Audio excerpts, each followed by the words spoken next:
Yes, in the spirit of youth in politics, it is good for us to venture into those who are passionate about developing our country. So without further ado, because Arnold, now we already know you, can everybody else please introduce themselves? Thank you so much. I'm not new in the house. I'm Benjamin Ndiema Kiruiridi from the Catholic University of Eastern Africa. I'm the chairperson, Youth and Governance Initiative, Trans-Nzoia County Chapter, and the president, TRUSA, famously known as Northwest Rift Students Association. I'm glad to be here. Thank you. Asante sana. Good morning. Good morning. Wilfred Mwangi is my name. I'm a student at the University of Nairobi. I'm also the secretary at the Champions for SDGs, and I'm glad to be here. All right. Good morning. Good morning. I am Diana Njeri, and I'm a student at Multimedia University of Kenya. Yes, and I'm glad to be here. Oh, asante sana. Hi, my name is Kevin Strandiek. I'm actually a communications consultant. I play multiple sector roles in that I look at the possibility of really ensuring SDGs are implemented needs to cut across sectors, and I'm passionate about education, health, infrastructure, and actually clean water and sanitation. And it's a pleasure being around. Thank you. All right. Hi. Hello. My name is Isaac Kiego, and I am a social media strategist. I am also a student at JKUAT current campus. Good morning. Good morning. My name is Leah Wayaki, a medical student, Kenya Medical Training College, current campus, passionate about good health and well-being. Thank you for having me. Well, we're glad to have you. Anyway, so in the spirit of the Big Four agenda, which is the affordable housing, food security, universal health care, infrastructure development, we do have a big breakdown of the 17 SDGs, which are the Global Sustainable Development Goals, and we have for this particular country, which you can break down in the spirit of those four. So Heshimiwa from NYC, you're very passionate about number 2, zero hunger. Why? Well, as an advocate of young people, and we are all aware that the bigger population of this country are young people. And when we talk about young people, we are talking about young parents and young fathers of this nation. And so my worry as a young person when I wake up in the morning is that be in a position to feed my family. And so if you wake up and you're clueless on where you're going next, where you're going to get your meal, that should worry you, and that should worry us as a nation. And that is why I would want to see Kenyan, especially the young population, being in a position to be able to provide for their family. And this providing for their family is merely to be able to put food on the table. And that is our concern as young people. And that is why I'm very passionate about this. At the SGD, we have committed ourselves as a nation and contributing to what we call the SDG. Ours was adopted in 2016. And when we adopted that, we also agree that this is a world concern and a concern for us. And we've also localized that as a priority for us.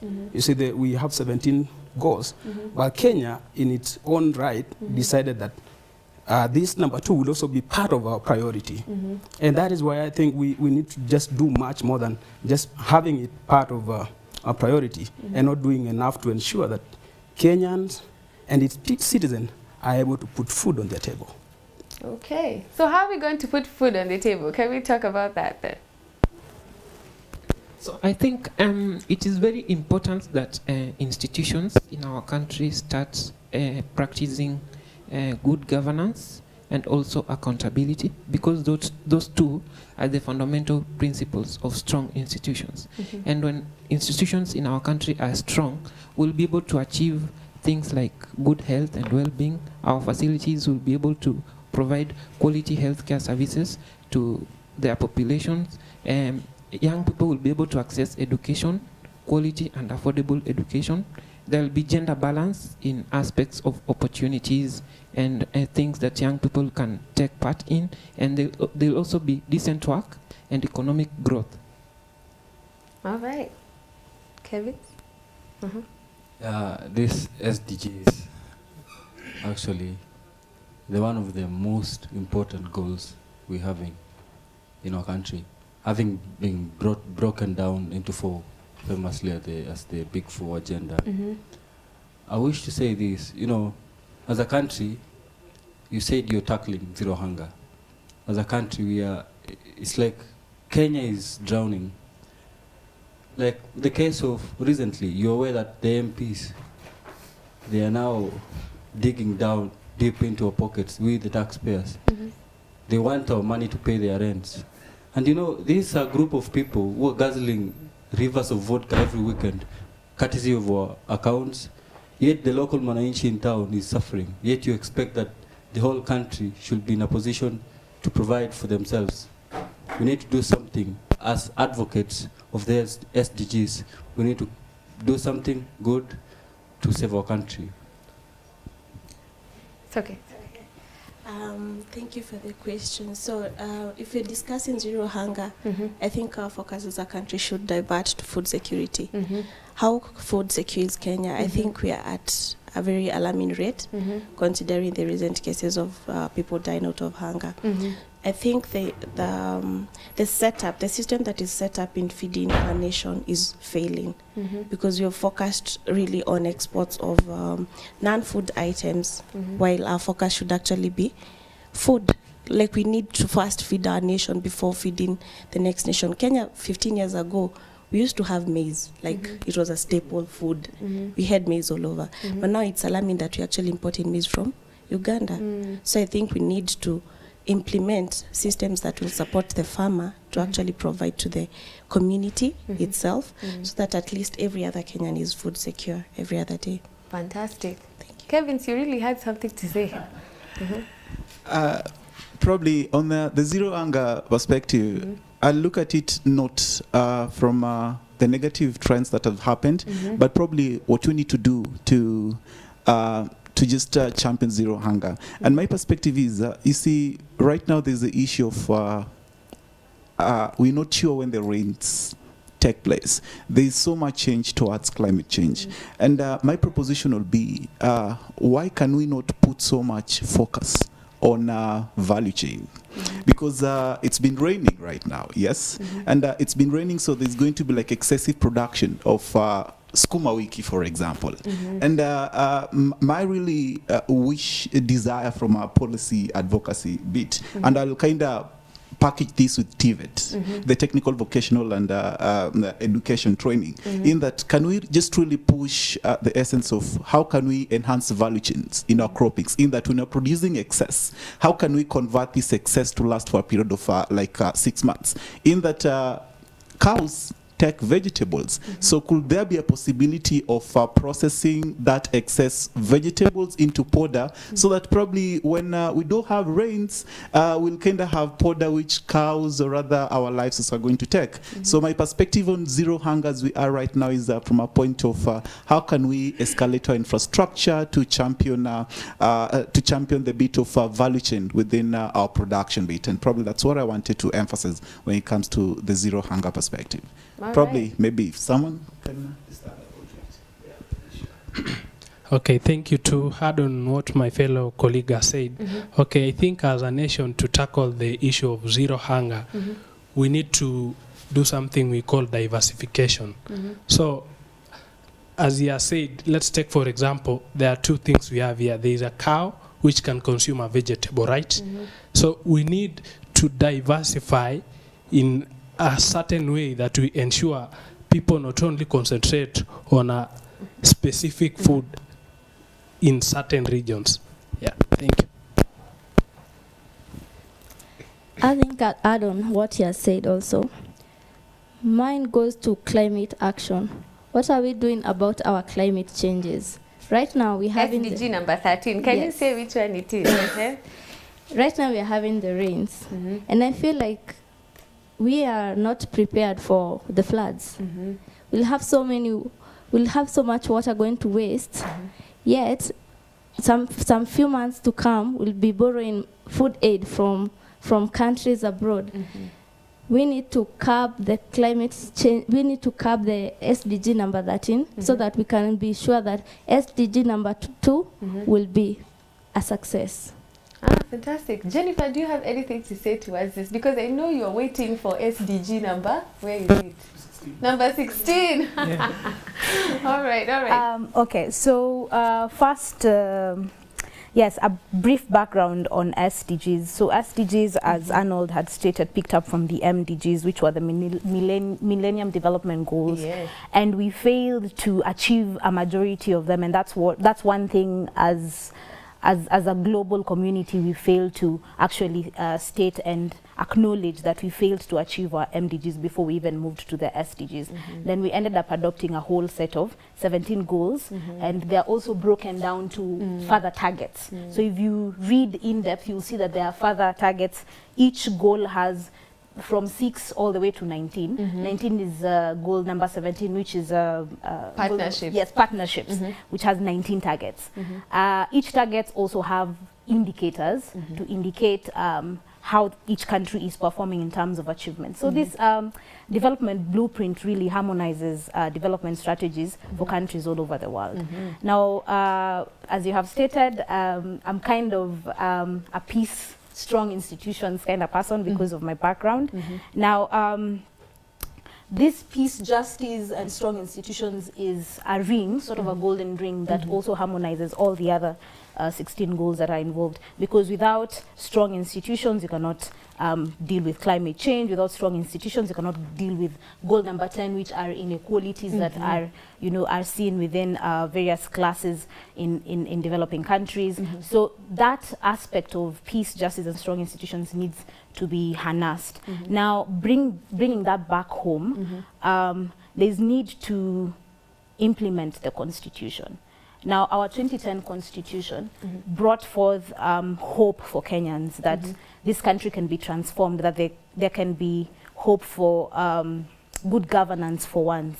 And the Constitution also introduced various institutions that were not there in the 1969 Constitution. So we have checker mechanisms, we have the rule of law, we have what I call which could be the fourth arm of the fourth arm of government. We have the constitutional commissions, which are listed in chapter 15. There's so much hope in that constitution that which Kenyans said yes to. And if we implement that, I believe we can have strong institutions. And regardless of the leadership at the top, then we'll be able to actually ensure that the spirit of the constitution is implemented. And if we implement that, all of these goals, from goal 1 to 17, all of them are enumerated in our constitution in one way or another. Social economic rights, Article 43, they cover inequalities. When we talk about climate change, there's a whole chapter about climate change. So there's so much. So I believe that our constitution is harmonized within the 17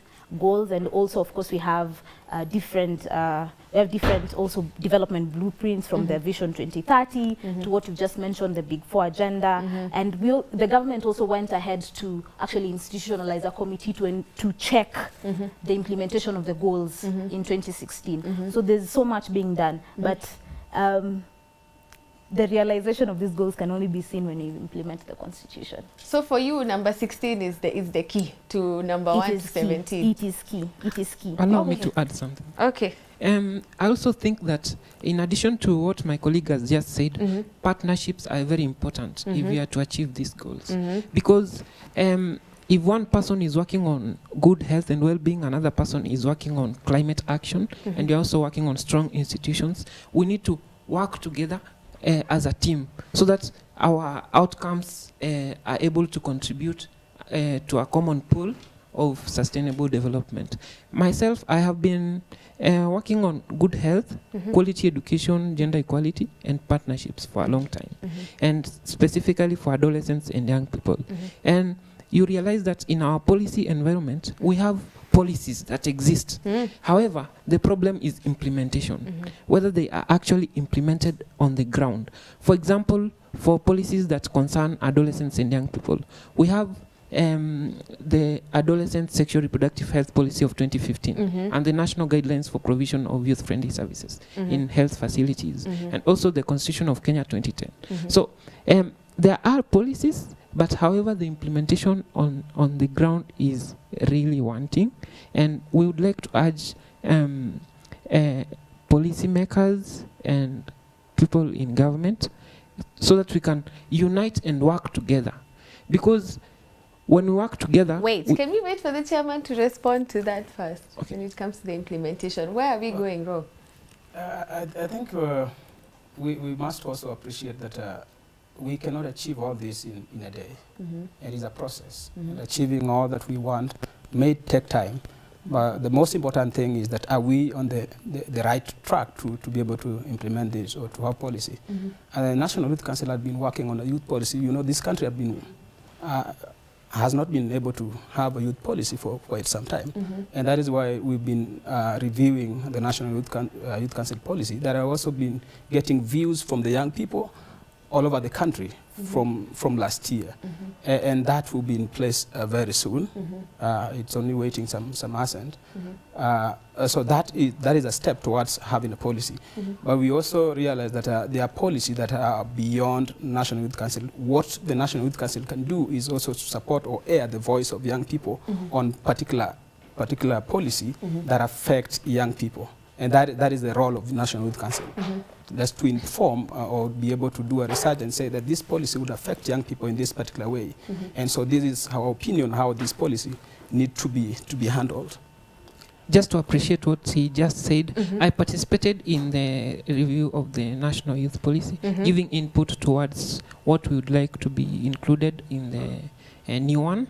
And I think we are making progress towards the right direction. And I'd also like to urge young people at home. Take the initiative of participating in activities that will contribute to shaping our future. For example, when we hear calls to participate in the CIDPs and to the review of policies, let's stand up and give our views so that we make sure that our voices are heard. And then for our leaders and the people who are supposed to implement policies, we urge them all to make sure that they are fully implemented so that they benefit the people as stated in the policies.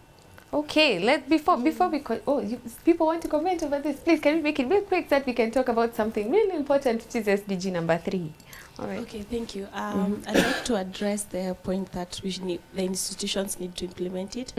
I'd like to say, I think I as a Kenyan, I as a citizen, I need to take the first step. For example, if we're dealing with climate change, SDG 13, what am I doing in my own compound? What am I doing in my own immediate community? I mean, like right now we have rains. How many trees are you planting? How many trees are you actually growing, not only planting? What are you doing to teach your next generation on the culture of actually preserving the climate? What are you doing to pass this information to your next generation? So I think it starts with I as the individual, and then support the government, because we are the people. Okay. So we need to support the government, the institutions in place for us to actually move. All right. Yes. Jennifer, you had something to say? Yeah, just to add on what she said, I believe that SDGs are not abstract. They are not these things that are up there in the sky that we need to reach out to.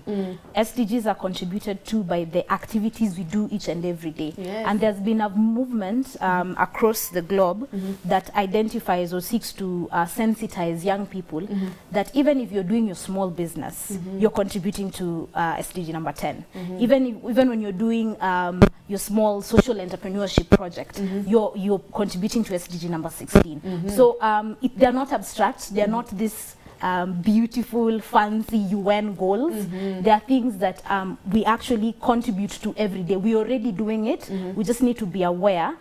What are the targets? How can I improve on them? You know, and it's important. Let's know the statistics. Let's know that, for example, 20% or 1 in every 10 people, for example, live below, is it $1 a day? You know, so realizing that, actually knowing what you're working towards is what we need to do, and it will also help us like emphasize and, you know, add an oomph to what we're doing. I like that. Add an oomph to what we're doing. We do it every day, and I'm hearing that's what you're saying. What are you doing in your own family, in your own compound? And that's it. And that's how we'll be able to change even what we are facing when it comes to the climate. So before we, because I don't want us to dwell there, I really want us to talk about good health and well-being, which is SDG number 3. You're very passionate about that. Can we please hear from you? I'm quite passionate about good health and well-being because I believe that mental health is a key factor in the overall well-being of an individual. it all starts in your brain. Yeah, I'm a nutritionist. I believe in good health. I believe in eating right. I believe in exercise. But as long as my mind is not where it's not a check, then I'm not healthy. And I feel like it's a message that we need to take it out there. We need to create awareness. Depression is real. It's happening, especially amongst our young people. And we live in a society where depression is seen as a sign of weakness. And depression is such a silent, I like to call it a silent killer, because it's so easy to say, Hilda, you've broken your arm, because I can see it. But it's so hard to tell someone, I feel empty, I feel confused, I don't know what is going on. Someone will just tell you, know what, you need to snap out of it. You need to stop being a big baby, and you need to compose yourself. And it's happening because, one, unemployment.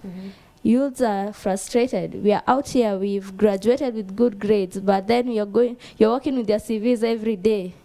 We are not getting employment. So we need to, as much as we are creating awareness, we are talking about mental health. We need to come up with the right intervention to make sure that we completely curb this illness called depression, especially amongst our youths. Let's have 0 cases of suicide. You know, let's talk about it. All I'm asking for the youth, it's let's just talk about it. It's okay to not be okay. It's okay to not be okay. All right. Kevin? Wow. On I mean, I think as in just the way she's expressed it is also so catchy. This is what probably I'll want to say about mental health in regards to young people. You know, I look back probably like 5 years on myself. 5 years ago, where was I? What was I doing? What drove me? Kind of what used to push me? What used to encourage me? Did I suffer mental health? I'm not really sure. Actually, that's a question I always ask myself on each and every day, because probably maybe I suffered mental health, but the question I ask myself is, how did I overcome it? Because you know, we all have problems, yes, but how do we handle our problems? What encourages us to keep on pursuing? And that's probably when I link it up to the quality of education. One of the key things I will really probably want to say in line with mental health is, are you self-aware about yourself? You know, I mean, that self-awareness of you as a that self-awareness of you as a person in terms of whom you are is actually really critical to young people, because we're always going to face challenges. But when you face this particular challenge, it doesn't mean that you have to kill yourself. It doesn't mean that you have to think suicidal thoughts. We're here, we're discussing issues. I believe all of us probably here have kind of had some bits of issues that have affected us. But the key thing probably I would wish to hear also from each and every person within the room is, how did we overcome? Because yes, it's a different thing talking about mental health, but for me, maybe on how I've overcome my challenges, which I can testify, is that particular belief of there is hope in tomorrow. So if you can't build hope into yourself, then I think you can't overcome mental health. That's basically what I can say. Yes? I would like to pick on something you've mentioned when it comes to our health and well-being. The quality of education that we are receiving is also not really helping us when it comes to how we are dealing with our issues. So can I hear someone comment on the quality of education that we have real quick, because we are kind of running out of time, so we need to be really quick with our comments. Oh, Chairman, you also want to say something? Maybe I can comment on something also. It is an aspect of good health and well-being, which is called sexual health for young people. Now, Arnold, you have taken us to sexual health when you were talking about... I'm briefly highlighting on that. Okay. Because it's very important that young people are able to receive also complete physical, emotional, and mental well-being, because that's an aspect of good health. We've seen rates of teenage pregnancies rise in the country, and I feel like it is very important that we come together as religious leaders, the ministries of education, Ministry of Health, young people, teachers, parents, so that we deliberate, we find a way of making sure that young people access quality reproductive health. Okay, please, Chairman, can we hear what you have to say about the education? Well, I want to believe that we have good, if not the best, education policy or system within the country. Oh, wow. Or within the region. You think so? I think we have a good system.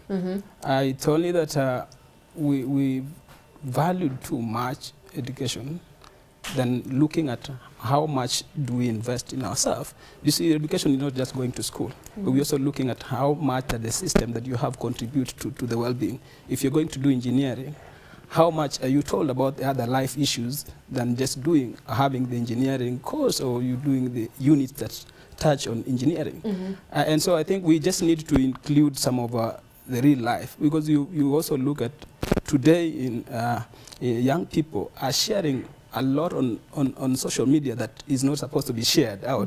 I'm not saying there's a limit of what you can share, but you see, we have young people who are very fragile. They are going through a lot that they would want to share everything. So I just want to believe that there are some component that we also need to include. Component of life skill.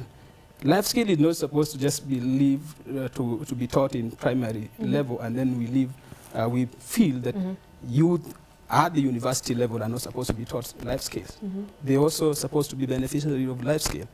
But let me also say that when we talk about sustainable development goal, the concept here is sustainability. And so how do we sustain the goal is the issue as we talk about all this.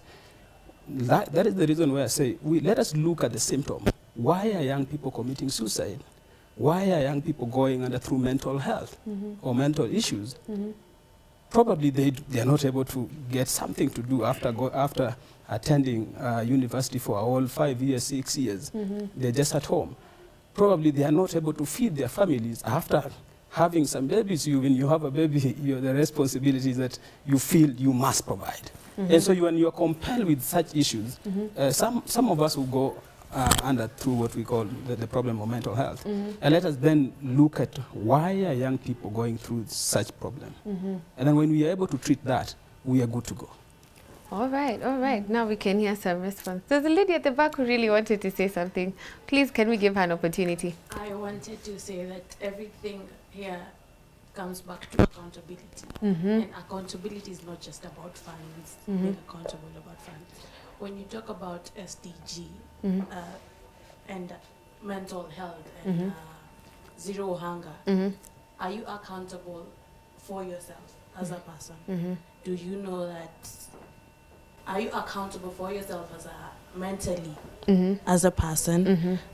Because if you say that you want to wake up today and make sure that your mental health is fine, then you have to know what you need to do. You know, you have to know how you overcome things.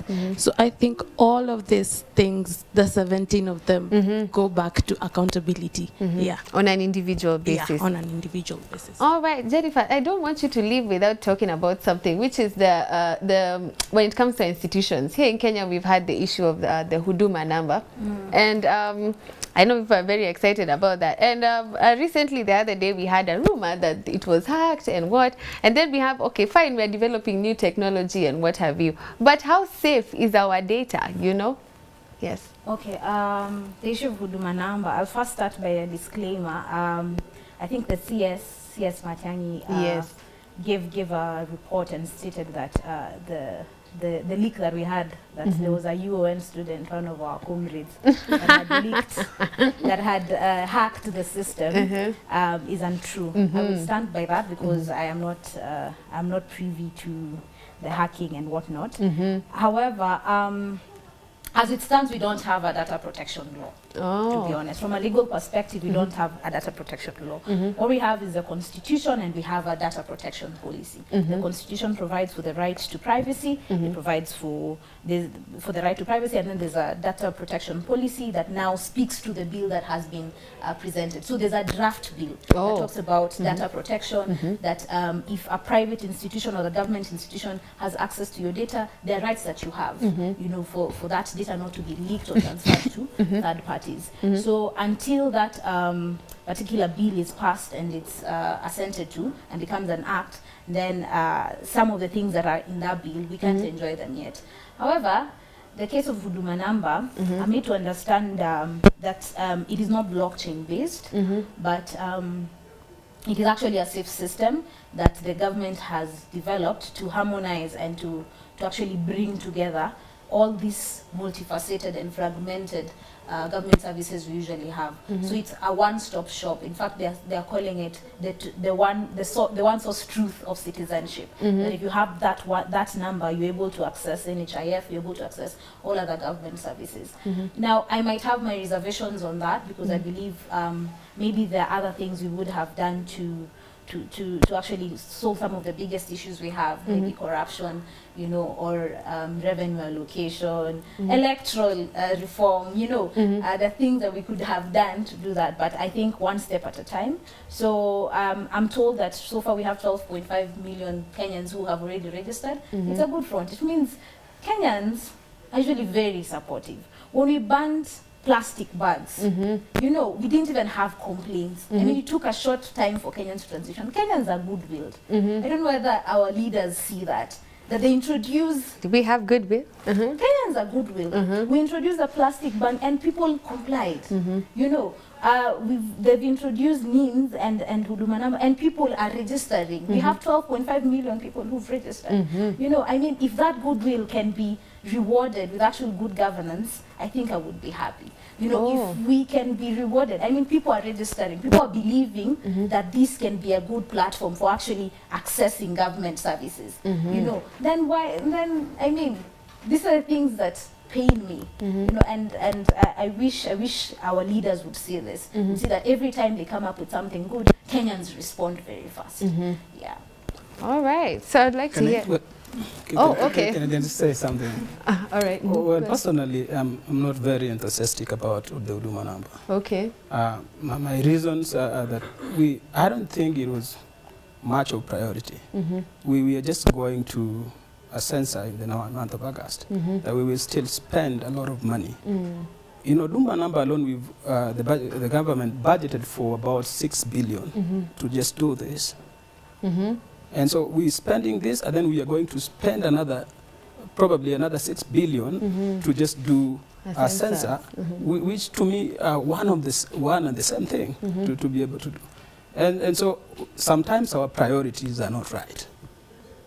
And that is my reservation. Although there have been some issues that Huduma number are not protected, have been hacked, and then we also find that those who are providing the services were also discontinued, so I don't know what happened to the data now. You also remember the company. What was the name of the company? MB Morpho. Yes. So the parliament was saying that they've terminated the contract, but the exercise is still going on. So you might not even understand what is going on exactly, because if I'm I'm giving you the data and my services are stopped, and something is still going on, you don't even know what is going on. I'm only faulting them on priority. For me, it's not a priority. Yeah. I'd like to differ with my colleague because the national census takes more data than that personal information system is supposed to be an anchor to getting government services. Now the national census process gets way more information than just personal data, from the property that you own. There's so much that goes into the process that's done by the Kenya National Bureau of Statistics. So while our priorities as a country might be wrong, I believe that it's a good start. For once, let's sell hope, because we come on air every day and complain how there are bad things happening, how whatnot. But for once, let's sell hope. Let's sell hope. Yeah. Okay, Chairman, you've heard. Let us sell hope. That is exactly where we go wrong. All right. Because if we cannot say when something is not right, because we just want to sell hope. But let me also say, if I was coming to collect her information. No. We are not going to start a whole debate here. Kevin. All right then. Thank you. Selling hope, yes, perfect. We need to sell hope. I'm always concerned when we come on air and we don't localize our content. When I talk about localizing our content, we're talking huduma number, we're talking sensors. But in my mind, even to achieve these particular 17 goals that we talk about, SDGs, I always look at the person within the rural area setups. We're talking 6 billion in terms of implementation for the huduma number, the 6 billion in terms of sensors. And there's one thing that I'm a believer of, and that is how best can we accelerate technology to rural areas as a driver to development. Okay. In that, you see, we're talking no poverty, we're talking no zero to hunger, we're talking good health and all. And a big percentage of our Kenyan population resides on rural area setups. And one of the only things they lack is information. And a basic way of even accelerating information for them to be aware about justice systems, on how Kenya operates, is by, just an example always says, how best can we set up tech hub centers within the rural area setups? Because as I end, I know yes, time is up, and I always give this basic example. A mechanic in Nairobi who has accessed a laptop will come to diagnose a car, will come to diagnose someone's car using a laptop, right? A mechanic in the rural area setup, for example, probably in Imbo, where I stay up in, will come to diagnose a car using a spanner. And the only thing that lacks across the two of them is not even just education, but just as in that basic access to probably digital skill, or rather to just that tech hub center that will make him access information, the same information that this particular person is accessing within Nairobi. And that to me, probably, I believe is a key driver to just ensure SDGs as localize it. Localize it. The most spread the information. Yes, that is exactly why I wanted Jennifer here to tell us about Huduma number, because there are many people and there are many young people who also don't really know exactly how it works, me included. So it was good for us to know like what's happening. But anyway, you guys, it's about time we wind up. Thank you guys so much for making time to be here today. I hope next week I'll still have some of you here with me. Asante Sana National Youth Council. Thank you so much, Mr. Roy Sasaki as well, the CEO of the National Youth Council. Thank you so much for your support. And yes, this has been another segment of Youth and Politics. My name is Hilda Wadidi. Jennifer, thank you. Thank you. Thank you, Arnold. Thank you, everybody. All right, so please don't go away. You're watching Why in the Morning. Tukutane next week. Peace.